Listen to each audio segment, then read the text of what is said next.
Broken people trying to fix broken people end up being broke. Boom. You know what time it is? Boom. You know what time it is? Boom. Jeez. Oh, sweet, lovely. You know what time it is? Little black book. You know what time it is? Your relationship guru. Listen, I'm back with another one. Okay, team? Say with me. Little black book. Done know. Alright, cool. So my subject today is called self-love, or how to love yourself. Okay, I know a lot of people probably thinking to themselves, why do I need a subject? It is a very important subject. If you can't love yourself, how do you expect to love someone else? You see, you can't give what you don't have. And a lot of times people are trying to give something they don't have. Broken people trying to fix broken people end up being broke. So what we need is a systematic way, a way to bring healing to each individual person. And so I'm going to start with these 3 points. Number 1 is I need you to acknowledge your source of pain. A lot of people are suffering from past events or past pain. For instance, a female may have been cheated on in the past. That source of pain means now when she meets other men, she doesn't want to trust them. Flip it. It may be a female whose dad was never around, or dad was always constantly cheating on the mum. So when she meets males in future, the pain that she's feeling does not allow her to trust men in future. This also works for men too. It's not only a female thing. I'm just giving an example. So the first thing I need you to do is acknowledge your source of pain. You need to acknowledge it. Accept that, acknowledge that it is there. It is there. There is a pain there, a source of pain. Then I need you to find out what that pain is, because if you don't, you can't then move forward from that point. 2, I need you to accept that event, that pain, that situation has happened. It's a past event. It has happened. Okay? It's happened. It's gone. There's nothing you can do about it now except live your life in the present. Number 3 is to forgive yourself. You need to forgive yourself, okay? Whether it was your fault or not, forgive yourself, because ordinarily what happens is when people can't love themselves, they blame themselves. And because they can't forgive themselves, they feel condemned. And when you feel condemned, you are feeling guilty. You will not want to issue out love to yourself because you're constantly judging yourself. So I want to let you know, until you forgive yourself and forgive what's happened, it's going to be very difficult for you to have love for yourself. So those 3 points are very important before we start that video. Do you know what I'm saying? And I know some of you are probably even going through situations now. You still use those same 3 principles. Acknowledge your source of pain. Accept that source of pain. And then forgive yourself. Move forward. And how to self-love. How to love yourself. Hey, don't wash the haircut still. Discover yourself. Look, a lot of times people haven't discovered themselves. This is why they don't love themselves, because they don't know who they are. They don't know what they don't know what they like. They don't even know what they're good at. They don't even know what, hobbies and interests they're even interested in. They just go with the flow. I need you to discover who you are. At the center crux of it, what makes you you? When you can find out that, you need to take that journey of self-exploration. And the way you do that is having time alone. Okay, it may be through reading books. It may be going out exploring, going on trips abroad, going on holidays. It may be going to meet other people, socializing. But you discover yourself when you actively seek and pursue to find yourself. Most of us go through this during secondary school, but a lot of us can miss that step because of life events. But I need you to discover who you are. Second point is to discover what talents and skills you have. A lot of times, because everyone in the world's got a talent and a skill, when we feel like we don't have a talent or a skill, we feel lost. We feel like we're not the same. We feel like we're out of touch with society. So I need you to discover what your skill is. Your skill may not be a prominent skill, as in it may not be a dancing or a singing or a footballer or a dancer, something that's so obvious. It may be that you are such an encourager. You've got a word for somebody, meaning that when you see people, you've got the ability to uplift them. It's a talent. Let me tell you, it's a skill, bruh. It's a skill, bro. Like you say something in church. Don't despise those people who can open a door for you. Meaning those people that all they do is gently open a door for you like an usher and say, oh, go in first. Let me tell you something. The day that they're not there, you'll realize small cogs in a big network. Listen, if you take a small cog out of a big network, the network will break down. It's essential. You are essential. I need you to understand that. Discover your skill, discover your talent. And when you do, you start to feel a bit more love for yourself. Okay, cool. This is a big point. Comparison is the thief of joy. What that means is this: a lot of times people don't love themselves because they compare themselves against other people. Let me tell you something. You are uniquely made. I'm gonna say a Bible scripture. You are fearfully and wonderfully made. And in that, we are needing you to understand that when God made you, he made you individual. There is no two likes of you. Someone may look like you, but they're not made up like you. What makes us different as human beings is our soul. Your soul makes you different from every other person. Your fingerprint is unique. It's an ID that's different. Your DNA makeup may be similar, but it's not the same. Even twins are different. So you can't compare yourself against them. You are not them. I am not you. You are not me. Understand that deeply. Do not compare yourself. Yes, you may be thinking that, oh, that person's getting praise for doing what they're doing. That person's getting praise for what they're doing. Look how the world celebrates that person. But do not compare yourself because you are not them. Utilize what you have. Utilize what is in you. I'll read another scripture. The scripture says, your gifts shall make a way for you before kings and queens. What you have in your hand will make a way for you before kings and queens. That's what's going to get you to where you need to be. Your destination, your destiny. Love yourself, baby. Be content. Now, be content doesn't mean that you don't want to get a better job, don't want to get a better car. But what that means is what you do have, cherish it, hold it deep, and don't be envious and jealous. Now, you can want more, nothing wrong with that. But with the moment you start becoming jealous, envious, and starting to want to grab what someone else has just because they got it, then you've lost it. You need to be content with what you have and who you are. Some of you got a beautiful nose, but you want to do nose surgery. Be content. The way your nose is made for a specific reason. Some of you, look at me. Look at this gap. Look at this gap. Look at this gap. Look, I hold it. I'm content. People cuss me all the time about it. Train can go through the gap. I cuss myself now. I just cuss myself. I say, listen, yeah, train can go through it. Choo choo. You know, I make jokes about it. I'm content with who I am and what I look like. It's the way I am. There's nothing wrong with wanting more, but when you have to start changing yourself completely from who you are, there's a problem. No self-love. Now, a lot of people I know people might not agree with me and say, well, I want to get surgery because I want to have let's say I want to have bigger breasts. You want to have surgery. But big girl, you're now changing your physical appearance permanently. Permanently. It's not like your eyesight's gone bad, you need glasses. It's not that case.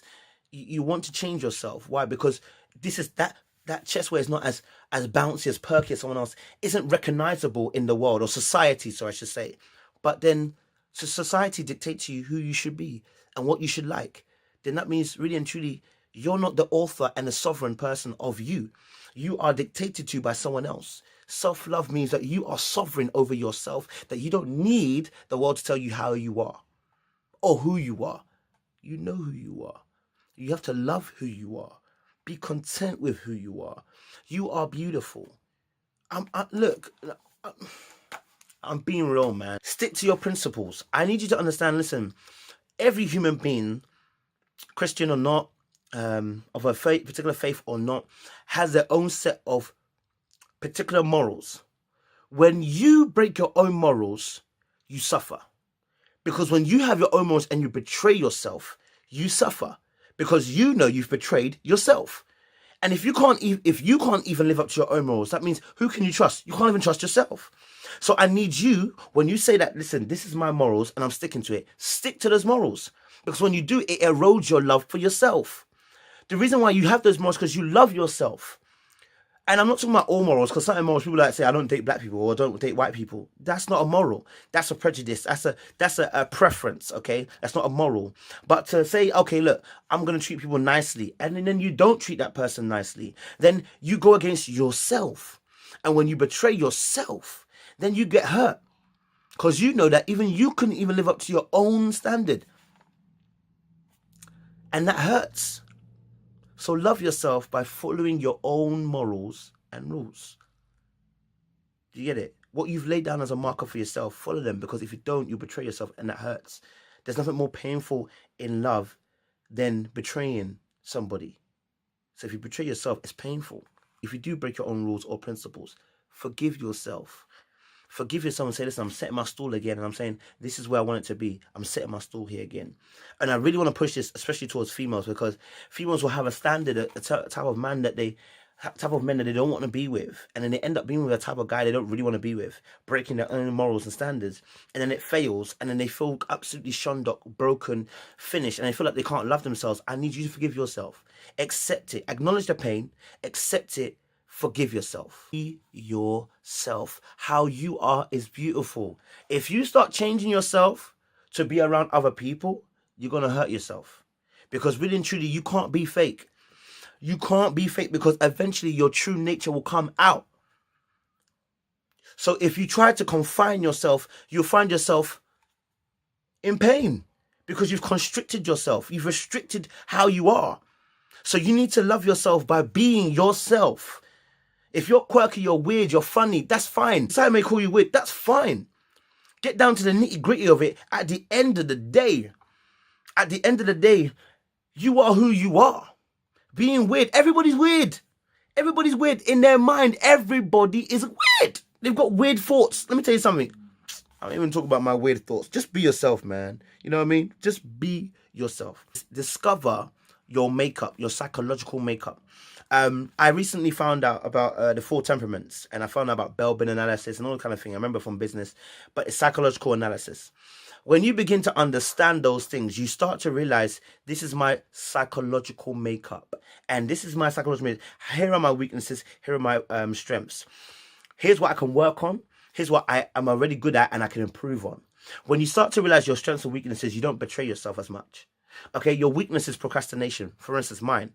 Weakness is procrastination. Now, I know I've got to do some work, but then I procrastinate. And then I'm pissed off at the end because I know I should have done some work, but I procrastinated. But then when I realize, okay, that's my weakness. Now, when it comes to the situation where I've got to do work, I've put some things in place to make sure that I don't procrastinate. I've written down a list. Here's my list. Let me go by that list.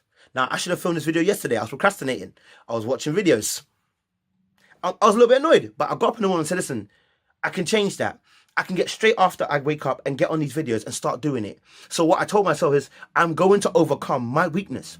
And when I overcome my weaknesses, then I can start to see that you start to love yourself more, because now you realize you're actually doing what you want to do.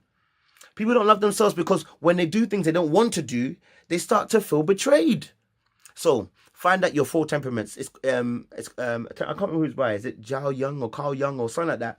But it's a 4 temperament, which is sanguine, melancholic, phlegmatic, and melancholic. Those are the 4 temperaments. Find out your Belbin analysis, how you work in groups and stuff like that. Really good stuff, man. Psychological stuff. Really, really good stuff. Be your biggest support and be your biggest critic. For instance, if someone like me does YouTube, I'm my biggest critic and my biggest supporter. So I love what I do, but I look at certain things and go, that video weren't that crisp. The quality of that video wasn't that lit. I didn't like the way I said those things. And what I'm doing by critiquing myself, by analyzing how I can do something better. So aside from me critiquing myself, I'm also then being constructively criticizing myself, because I say, this is what I can actually do better. Now, if I increase the quality or increase the lighting here, I do this a little bit different, this will bang. This will work. And you must believe that whatever you're doing, you're going to be successful. In fact, you're going to trump the competition. And that's how I look at it. Now, some of my videos have only got 200 hits. But whenever I do a video, I think to myself, this is going to be the 1 million. This is going to be the 1 million view here. This is going to be the 1 million view here. It doesn't make it, but I still say to myself every video, this is the one that's going to blow. This is the one that's going to blow. Because at the end of the day, I have to believe in myself. Because if I don't, who will? There are going to be many people who say, yeah, I see what you did, I see what you did. But they won't say anything. They won't back you until you've blown. You know what I'm saying? So you have to back yourself. And only you can back yourself. When you don't back yourself, you can't love yourself. So back yourself. It's important. Learn to say no. Listen, there is times when, even as a Christian, sometimes you feel like, oh, I've got to help the whole world. You can't. You can't help the whole world. That's God's job. What you are called to do is to go out and help whoever God has called you to do. When you start to live your life and people are demanding of you, you have to learn how to prioritize. Sometimes you can't do it. You can't do it sometimes. Sometimes you physically cannot do it. So when you physically can't do it, say no. When you've got 2-3 priorities going at the same time, or 2-3 things that people want you to do, say no. When you don't, you will tire out, and then people will start cussing you. And again, loving yourself will not allow you to do that. If you love yourself, you understand that there is a limitation. I have limitations. Do you get it? I have limitations.